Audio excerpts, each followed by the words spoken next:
time for a monologue, I guess. I'm just having a hard time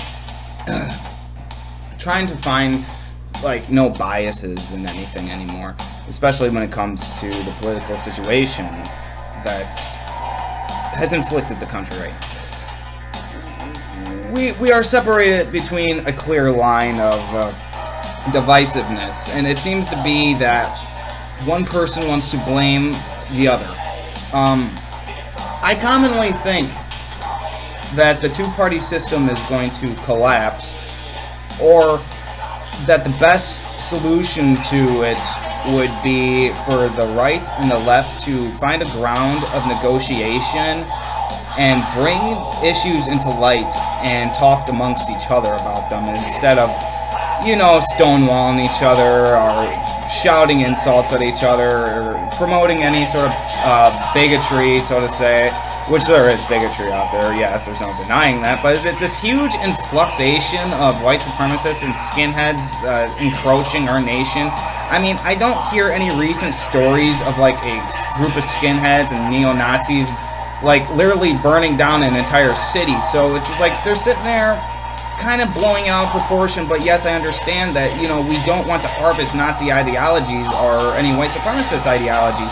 But then again, we have news media outlets who favor giving attention to people like Richard Spencer and enable them. So I'm confused by a lot of it, but it's really understandable because when you think about it, it's easy to get worked up over these things, and it's definitely easy for the media to play off these things and just make big issues out of stuff that's really, built to make money and create more ratings for these news syndicates.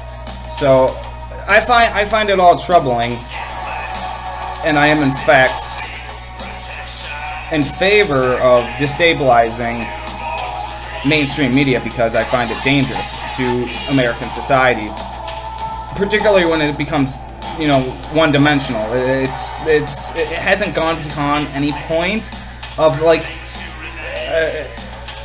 finding any consensus with the right, which I believe the left needs to negotiate and the right needs to negotiate with each other. They need to come to find a standing ground, and they have to find areas where they agree and where they disagree. But this time, it's such a line of division that they are not willing to even confront each other. And I think that is just fucking bad for society. I was watching Steven Crowder the other night, and they had some writer from some left-wing outlet on there. And, I congratulate that guy for going on the show, for, facing up to the proverbial boogeyman and actually discussing things with him, as opposed to be like, oh no, I'm not going to do this because he's a right-winger and he's so evil and this and that. Granted, they clashed. When it got on air, they clashed. It wasn't pleasant, but they weren't rude. They weren't insulting each other. They were just demonstrating talking points, and I agreed with Crowder more or less on the issues he presented than the other guy did. But the other guy did make some pretty well-rounded arguments, but I think a lot of them were kind of fabricated by, the well-oiled running machine that's, really trying to finance the idea of destroying anything that is projected from the right. Now, there's many things on the right that I disagree with. I do think that they are awfully mean to people, that they say some pretty nasty things, and I think they could tone it down a bit, but that is not me saying that they need to do it. I am saying, as a culture, we could just be a little bit nicer to one another, and it could come from both sides. But that's the issue, is that no one's willing to take it up with themselves and to just come in the room and just be like, okay, I'm going to sit here, I'm going to talk to this left winger, or I'm going to sit here and I'm going to talk to this right winger, and we're going to see if there are things we can agree on or if there are things that we disagree on, instead of just hurling fucking bricks at each other all the time. I mean, people don't find that deconstructive to actual debate. And I mean, what is so scary about debate in this day and age? All it is when you debate someone, when you argue with someone, you're just countering what they are saying. That's all you do in a debate, is just find a counter to whatever that person is saying. and to put an insult in there kind of degrades your argument and says basically I'm the idiot. You know, to sit there and call someone else a fucking idiot because they made a point to you just kind of defeats the purpose of you calling them an idiot, as opposed to battling out the idea or the point they just drew up. So where do we find this line of sand and just kind of intermingle on it and just be like, okay, we're going to talk, we're going to negotiate things, and we're going to try to figure the situation out? That doesn't mean we're going to figure it out, but we're going to at least lean towards a little bit more progression towards the things we're saying and things we're doing. Maybe we on the right need to tone our language down a little bit so you guys can, you know, be more receptive to what we're saying and stuff like that. Or maybe the left needs to stop being so denouncing and disavowing and condemning and just laminating right-wingers with this racist, evil, Nazi, woman-hating, glass-ceiling constructing war machine, which, you know, there's some rich white people in this country who rule this country, and commonly the people who do that are ones like George Soros. I mean, you want to talk about white privilege? Look at George Soros and look at the big cash cow money running machine he's harvesting and operating, and you're gonna sit here and tell me that it's all owned by the right wingers and the GOP and all these nasty people who are trying to fucking set forth some racist genocide? I don't think so. And I think that it's very okay, first, it's a very volatile situation we're living in, where anything can be blown out of context or taken out of proportion for mostly propaganda purposes, or it's just that emotional response someone is given. They just snap and they lose their minds and they say something, you know, that's a bit off color, or they say something that is not, you know, exactly a precise argument or an analogy towards anything, and it's bothersome that we have these hot button issues and we usually press one button or press the other button. It's like that meme of the guy sweating and they're like, oh no, I don't know which button to press.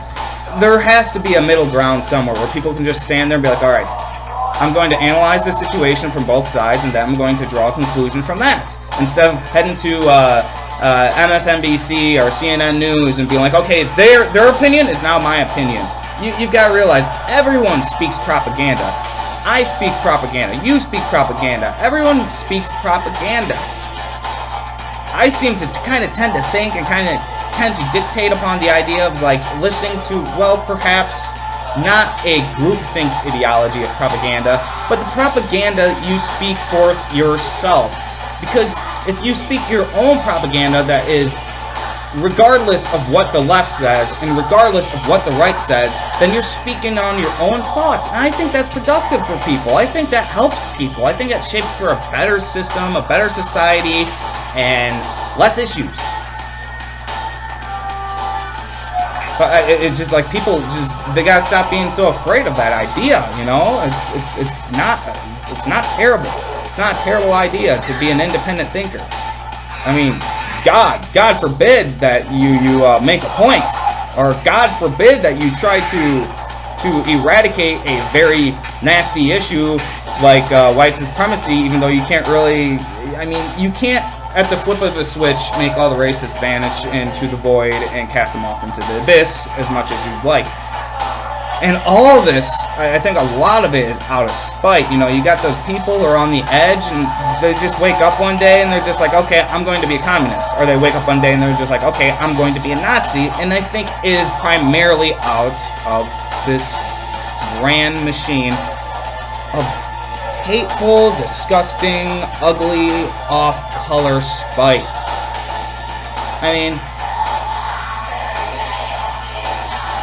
it's like we would either have Hillary Clinton in office or we would have Donald Trump in office.